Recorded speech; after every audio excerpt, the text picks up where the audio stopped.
Hi mga mare, gumawa po ako ng video kung paano po magkaroon ng shop sa tatlong platform, kay Shopee, Lazada at TikTok.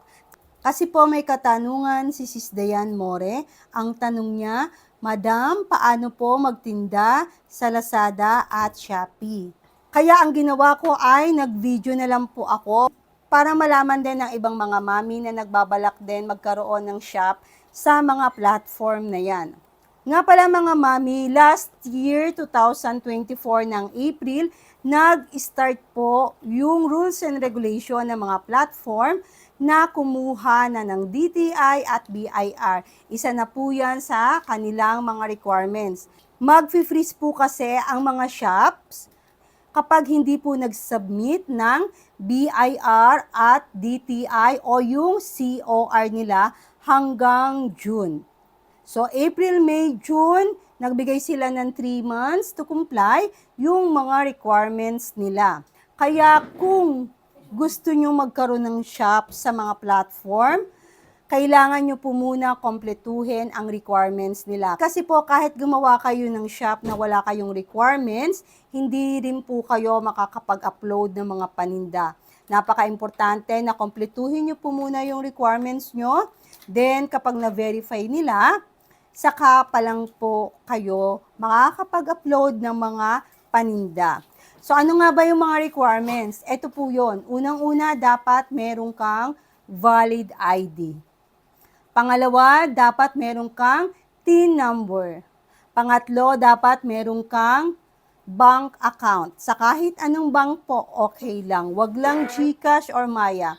Hindi po kasi yon ina-allowed ng mga platform. Kailangan po talaga ay bank account. Pangapat, dapat ay meron kang DTI.